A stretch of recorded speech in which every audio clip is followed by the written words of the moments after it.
Buenas noches, hermanos, amigos.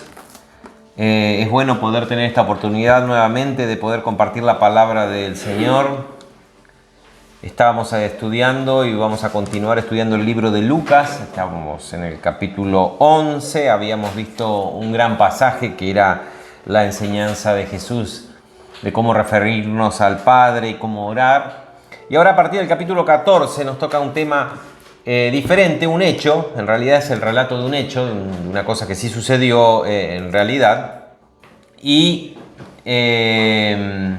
nos deja mucha enseñanza este hecho porque también incluye una parábola, incluye enseñanza acerca de el mundo de los espíritus, el mundo espiritual, que para nosotros es tan como misterioso y sin embargo es más real que la materia que podemos tocar. Dice el versículo 14: estaba Jesús echando fuera un demonio que era mudo, y aconteció que salido el demonio, el mudo habló y la gente se maravilló. Pero algunos de ellos decían: por Belcebú, príncipe de los demonios, echa fuera los demonios. Otros, para tentarle, le pedían señal del cielo. Mas él, conociendo los pensamientos de ellos, les dijo: todo reino dividido contra sí mismo es asolado. En realidad, es Mateo en este caso el que nos da mayor precisión de quiénes eran los protagonistas de esta historia, de este hecho. Lo podemos ver en Mateo 12, que está el mismo relato. Mateo 12, versículo 22. Dice así: entonces fue traído a él, a Jesús, un endemoniado, ciego y mudo. Y Jesús le sanó, lo liberó del demonio y pudo hablar y pudo ver. De tal manera que el ciego y mudo veía y hablaba. Y toda la gente estaba atónita, ¿no? Acá también leíamos en Lucas que la gente se maravilló. Maravilló demasiado porque era un milagro impresionante. Y decía la gente, digamos, asombrada y emocionada, decía: ¿será este el hijo de David? ¿Será este el Mesías que estaba prometido para el pueblo de Israel, que iba a venir? ¿Será este? Y dice Mateo, en el versículo 24 del capítulo 12, mas los fariseos al oírlo decían: este no echa fuera demonios sino en nombre de Belcebú. Entonces acá Mateo nos ayuda un poquito dándonos las características y quiénes eran los protagonistas de la historia para que podamos entender mejor. Jesús hizo ese milagro, la gente se maravilló y la gente, en medio de ese asombro, se preguntaba a sí mismo: esto es algo maravilloso, esto que tiene que venir de Dios. ¿No será este el que había de venir? ¿No será este el Mesías? Y entonces, acá Lucas dice: pero algunos decían, y ahora en Mateo sabemos quiénes eran, esos algunos eran los fariseos. Claro, ante ese comentario que hicieron las personas, se desesperaron, porque cualquier cosa podían aceptar de Jesús, menos de que Jesús era el Mesías, el enviado de Dios, el ungido de Dios, el hijo de David, porque el Mesías estaba profetizado que era descendiente del rey de David, de la familia de David.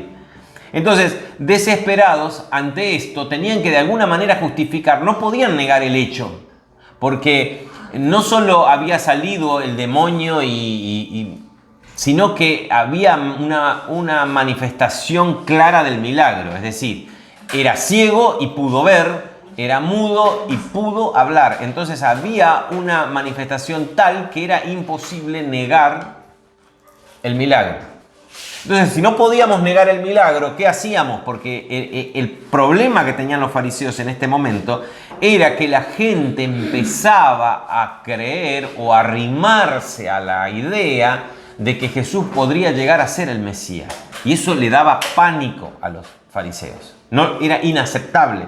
Así que yo creo que sin meditarlo mucho, como no podían negar el milagro, lo que hicieron es negar el origen divino del milagro, como para de alguna manera desacreditarlo a Jesús y sacarlo de esa posición que el asombro y el entusiasmo de la gente estaba poniéndolo en la mente, en el ideario popular, digamos, ¿no? Entonces, ¿qué dijeron? No. está bien, el milagro no lo podemos negar, pero este echa fuera demonios, es decir, reconocían que el demonio había salido y que el poder que usaba Jesús era cierto, pero no lo hacía en nombre de Dios, sino por el príncipe de por Belcebú, príncipe de los demonios, ¿no? Entonces dice, echa fuera demonios, pero no en nombre de Dios, por tanto no puede ser el Mesías, porque lo hace en nombre del príncipe de los demonios. Entonces Jesús dice, sigue relatando Mateo, que Jesús, sabiendo los pensamientos de ellos, le dijo, miren muchachos, todo reino dividido contra sí mismo es asolado, y toda ciudad o casa dividida contra sí mismo no puede permanecer. Asolado, destruido. Y es cierto, qué principio básico, que es muy elemental. Todo reino dividido contra sí mismo es destruido, se destruye. Cuando hay internas, siempre se destruye, porque hay traiciones, hay una guerra que no tiene fin.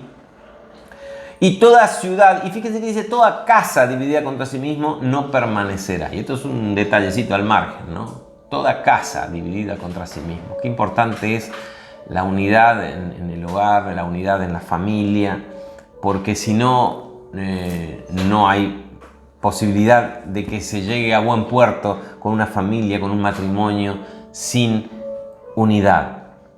Y dice, entonces, si Satanás, ustedes dicen que echó fuera a Satanás en nombre de Satanás, y si Satanás echa fuera a Satanás, contra sí mismo está dividido, entonces, ¿cómo pues va a permanecer el reino de Satanás? Es ridículo, les está diciendo Jesús. Miren muchachos, lo que ustedes quieren afirmar, tratando de desacreditarme, es ridículo, porque ¿cómo Satanás va a echar a Satanás? Está contra sí mismo, no puede permanecer su reino. Pero entonces, si yo echo los demonios por Belcebú, ¿por quién los echan vuestros hijos? Jesús le pregunta, entonces, si yo echo los demonios en nombre del príncipe de los demonios, ¿vuestros hijos por quién los echan? Y no se está refiriendo a los hijos de los fariseos, ni se está refiriendo a sus discípulos, se está refiriendo a una costumbre que había, o a un grupo de personas que se decían exorcistas, que echaban demonios en virtud de determinados ritos y formas, que los fariseos apoyaban y aceptaban como válidos, ¿no? Eran exorcistas. No se sabe que los fariseos tuvieran escuelas de exorcistas, pero evidentemente ellos apoyaban a ciertas personas que en otros lugares del Nuevo Testamento podemos encontrar esta clase de personas. En un momento los discípulos vinieron a Jesús diciendo, hay unos que echan demonios en tu nombre, y se lo prohibimos, ¿se acuerdan? Entonces Jesús, no se lo prohíban, porque el que no está contra nosotros, por nosotros es. Entonces él le dice, si yo echo los demonios en nombre de Belcebú, entonces ¿por quiénes echan los demonios? Vuestros hijos. Por tanto, ellos serán vuestros jueces. Que ellos digan. Pero si yo por el Espíritu de Dios, entonces la otra opción, porque no tenemos opción, echa los demonios en nombre de los demonios, del nombre de Belcebú, príncipe de los demonios, que sería una ridiculez porque es una contradicción, o entonces, ¿cuál es la otra opción que queda? Echo los demonios en nombre del Espíritu de Dios y por el poder del Espíritu de Dios. Por eso dice, pero si yo por el Espíritu de Dios echo fuera los demonios, ciertamente ha llegado a vosotros el reino de Dios. Entonces fíjense, y Jesús ahí introduce el cuchillo un poquito más adentro de lo que había ocasionado el milagro de él. Ahora sí Jesús les da en el centro, porque les dice, fíjense, lo de ustedes es ridículo, entonces la única opción que queda es que yo eche los demonios por el poder del Espíritu de Dios. Y si esa es la respuesta, y esa es la verdad, entonces el reino de Dios se ha acercado. Quiere decir que esta nueva dispensación del Mesías, esta nueva dispensación en donde Dios va a establecer sus principios en nosotros, en nuestros corazones, sus leyes en nuestros corazones, se ha acercado. Entonces quiere decir que el Mesías se ha acercado. Porque ¿cómo puede alguno entrar en la casa del hombre fuerte y saquear sus bienes si primero no le ata entonces, si le ata, podrá saquear su casa. Y acá vamos a Lucas, porque acá esa partecita, Lucas sí, la tiene un poquito mejor explicada. Dice: mas si por el dedo de Dios hecho yo fuera a los demonios, ciertamente el reino de Dios ha llegado a vosotros. Es lo mismo. Cuando el hombre fuerte, armado, guarda su palacio, en paz está lo que posee. El hombre fuerte guarda su palacio, está en paz lo que posee. Pero cuando viene otro más fuerte que él y le vence, le quita todas sus armas en quien confiaba y reparte el botín. Entonces ahí podemos entender un poquito quién es el hombre fuerte. Porque hay una gran discusión en la iglesia, en realidad, de quién es el hombre fuerte. Es evidente que está hablando de Satanás, ¿no? Venía hablando de Satanás y de su reino. Y acá nos dice que el hombre fuerte, en Mateo nos dice, ¿cómo puede entrar alguien a un lugar si no ata primero al hombre fuerte o no lo vence? En Lucas nos aclara bien que primero Satanás gobernaba el reino con seguridad y él estaba tranquilo. Pero ahora vino uno más fuerte que él, y en este caso es Jesús, y le venció en la cruz. Entonces ahora sí es saqueado su reino. Ya las armas con que él contaba, que era el dominio de la ley, del pecado y de la muerte, ya no tienen poder absoluto. Es decir, tiene poder en aquellos que no acuden al vencedor. Pero los que nos encolumnamos detrás del vencedor, ya las armas del hombre fuerte no tienen poder absoluto sobre nosotros, ¿no? Siempre en la medida en que nosotros le dejamos, él vuelve a tomar alguna incidencia. Pero si no, nosotros somos libres porque Jesús en la cruz venció, ató al hombre fuerte y lo desarmó, ¿no? Dice que le quita todas las armas en que confiaba y reparte el botín. Y ahí nosotros es como que el reino de Satanás cae, no porque está dividido contra sí mismo, sino por el poder de alguien mayor. Qué lindo que es esto, ¿no? Qué maravilloso. El secreto está en encolumnarse y en poder estar con el hombre, no con el hombre fuerte, con el hombre más fuerte, ¿no? Porque para nosotros Satanás es fuerte. Para Dios no, porque Dios es mucho más poderoso y lo que ha hecho por nosotros es darnos libertad. Así que, qué lindo, el reino de Dios se ha acercado. De esto se trata, que el reino de Dios se haya acercado implica libertad, porque las nuevas normas del nuevo reino nos libran de las viejas normas del reino de la muerte y de la condenación eterna, ¿no? Así que este reino al cual pertenecemos, porque nos alineamos detrás del hombre más fuerte, el vencedor, hace que nuestro corazón y nuestra alma sea libre, no solamente ahora, sino sea libre por la eternidad. Bien, maravilloso, buenísimo. Y Jesús dice: ojo muchachos, el que no es conmigo, contra mí es, y el que conmigo no junta, desparrama, ¿no? El que no es conmigo, contra mí es, hablando del hombre fuerte. Entonces, del más fuerte, ¿de qué lado estamos? Acá no hay lugar para tibios, no hay lugar para grises. ¿Estamos de un lado? ¿Estamos con el hombre más fuerte, con el vencedor? ¿O estamos del otro lado? Es así.